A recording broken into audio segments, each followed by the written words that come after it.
History of the मराठाच्या पुढील भागात सर्व इतिहासप्रेमींचं मनापासून स्वागत आहे.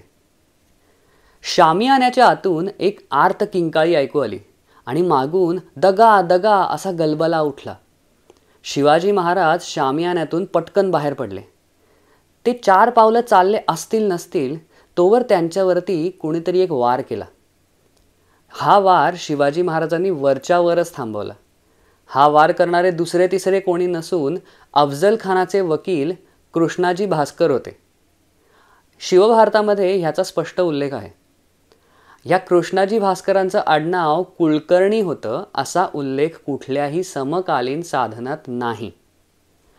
ह्या कृष्णाजी भास्करांनी शिवाजी महाराजांवरती वार केला म्हणून काही जातीवाद्यांनी त्यांना इतकं प्रसिद्ध केलंय की कधी कधी असा प्रश्न पडतो की अफजल खान कृष्णाजी भास्करांना घेऊन आला होता का कृष्णाजी भास्कर अफजल खानाला घेऊन आले होते. बरं, या कृष्णाजी भास्करांची जात ब्राह्मण असल्यामुळे काही जातीवादी कृष्णाजी भास्कर आणि समस्त ब्राह्मण जातीला गद्दार असं संबोधतात. आता गद्दार तो असतो जो आपल्या मालकाचा विश्वासघात करतो. कृष्णाजी भास्करांचा मालक हा अफजल खान होता आणि पर्यायाने आदिलशहा. त्यामुळे कृष्णाजी भास्कर हे गद्दार नव्हते तर हे शिवाजी महाराजांचे शत्रू होते. मग कृष्णाजी भास्कर हे शिवाजी महाराजांचे शत्रू होते म्हणून समस्त ब्राह्मण जातीचे लोक हे शिवाजी महाराजांचे शत्रू होते का? बरं, या प्रश्नाकडे नंतर येऊया. हा सगळा वाद सुरू असताना दुसऱ्या बाजूचे लोक हा प्रश्न विचारतात की मग बाजी घोरपडे कोण होते? खरंच बाजी घोरपडे कोण होते? तर याचं उत्तर शिवाजी महाराजांनी स्वतःच त्यांच्या शिवपत्रसार संग्रह लेखांक 1901 मध्ये दिलेलं आहे. हे पत्र शिवाजी महाराजांनी बाजी घोरपडेंचे पुत्र मालोजी घोरपडे यांना लिहिलेलं आहे. या पत्रात शिवाजी महाराज मालोजी घोरपड्यांना म्हणतात की तुमचे बाप म्हणजे बाजी घोरपडे यांना शहाजी राजांनी आदिलशहाला भेटवलं आणि त्यांच्या शिफारशीने म्हणजे शहाजी राजांच्या शिफारशीमुळे बाजी घोरपडेंना आदिलशहाची वजिरी मिळाली. वजिरी म्हणजेच सरदारकी. आदिलशहाकडच्या सरदारांना वजीर म्हणूनच संबोधलं जात असे. बरं, बाजी घोरपडे शहाजी राजांनी हे केलेले उपकार विसरले आणि मुस्तफा खानाच्या सांगण्यावरनं बाजी घोरपडेंनी शहाजी राजांना कैद केली. हाही उल्लेख शिवभारतामध्ये आहे. एवढंच नाही तर बाजी घोरपडे हे आदिलशहाने शिवाजी महाराजांविरुद्ध काढलेल्या कित्येक मोहिमांमध्ये सहभागी होते.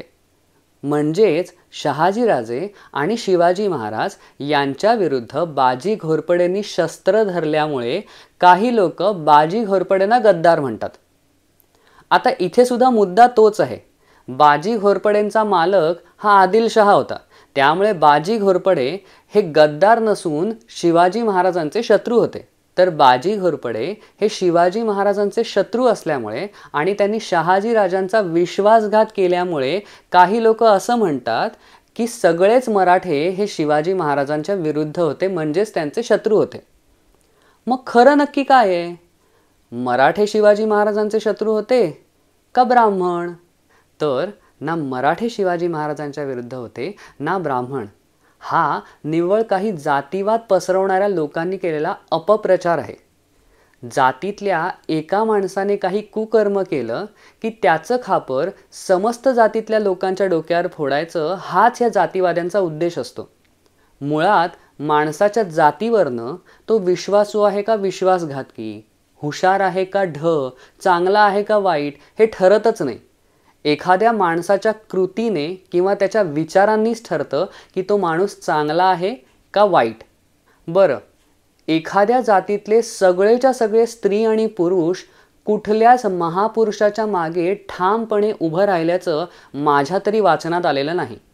कोणी ना कोणीतरी कर्मदरिद्री त्या जातीत निघतातच जे त्या महापुरुषाच्या विरुद्ध उभे राहतात. बरं, ह्याच्या पुढे अजून एक गंमत आहे. कुठलाही महापुरुष हा महापुरुष आहे हे तो जिवंत असेपर्यंत फार कमी लोकांना कळलेलं असतं. पटत नाहीये ना? आता बघा, पतिव्रता सीतेबद्दल एक साधा धोबी संशय घेतो. भगवान श्रीकृष्ण ज्यांनी कित्येक राक्षसांना मारलं, ज्यांनी चिकार पराक्रम केले, त्यांना एक साधा फडतूस शिशुपाल शिव्या देतो. एवढंच काय तर जगद्गुरू तुकाराम महाराज यांनी एवढ्या गाथा रचल्या, अभंग रचले, त्यांना एक मंबाजी काठीने मारतो. पटतंय ना की कुठलेही महापुरुष हे महापुरुष आहेत हे समकालीन माणसांना कळायला थोडा वेळ लागतो, पण ते या जगातून नाहीसे झाले की मग कित्येक जणांना त्यांच्या महानतेची जाणीव होते. आणि नेमकं हेच शिवाजी महाराजांच्याही बाबतीत झालं. शिवाजी महाराजांच्या शककर्तेपणाची, त्यांच्या धोरणी वृत्तीची जाणीव त्यांच्या काळातल्या फार कमी जणांना होती, आणि ज्यांना नव्हती त्यांनीच शिवाजी महाराजांविरुद्ध शस्त्र धरलं. पण मग या शिवाजी महाराजांच्या शत्रूचा आणि त्या शत्रूच्या असलेल्या जातीचा काहीही संबंध नव्हता. आणि हे सुद्धा पटत नसेल तर मी खाली काही नावं देतो, ती नावं फक्त ऐका. मोरोपंत पिंगळे, प्रतापराव गुजर, फिरंगोजी नरसाळा, तान्हाजी मालुसरे, कोंडाजी फर्जंद, हिरोजी फर्जंद, रामजी पांगेरा, सूर्याजी काकडे, कान्होजी जेधे, बाजी पासलकर, बाजीप्रभू देशपांडे, मुरारबाजी, ही आणि अशी कित्येक नावं मी याच्यापुढे घेऊ शकतो. या महापुरुषांच्या जाती सांगून मी ह्यांचं कर्तृत्व कमी करण्याचा प्रयत्न अजिबात करणार नाही आहे. पण जर एखादी जात त्या माणसाचा स्वभाव ठरवत असती तर त्या जातीतली कोणतीच माणसं शिवाजी महाराजांच्या स्वराज्याच्या यज्ञामध्ये सामील झालीच नसती. पण मी आत्ता जेवढी नावं सांगितली ती वेगवेगळ्या जातीतली आहेत, आणि या जातीतल्या माणसांनी त्यांच्या जातीसाठी नाही तर मराठी मातीसाठी, शिवाजी महाराजांसाठी जे काही कर्तृत्व करायचं होतं ते केलं होतं. आणि या सगळ्या वेगवेगळ्या जातीतल्या माणसांची नावं ऐकून तुम्हाला नक्कीच पटेल की कुठलीच एक जात ही त्या माणसाचं कर्तृत्व किंवा त्या माणसाचा स्वभाव ठरवत नाही. एखादा माणूस आपल्या जातीच्या विरुद्ध जाऊन कुकर्म करू शकतो, पण म्हणून त्यासाठी ती पूर्णच्या पूर्ण जात दोषी ठरत नाही. शेवटी काय हो, जातीवाद्यांनी तुम्हाला कितीही जातीवादी इतिहास सांगितला तरी तुम्ही जर मराठ्यांचा इतिहास हा जातींपलीकडे जाऊन वाचलात तर वर मी जेवढ्या नरवीरांची नावं तुम्हाला सांगितली त्यांची कर्तृत्व तुम्हाला जातींच्या पलीकडे जाऊन लक्षात येतील.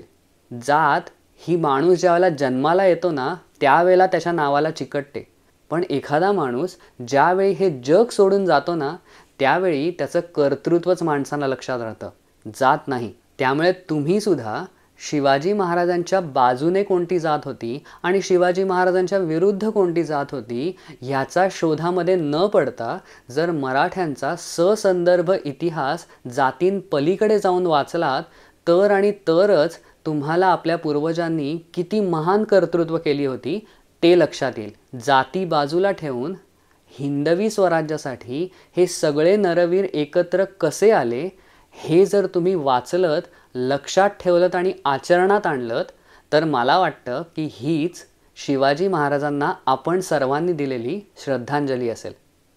धन्यवाद.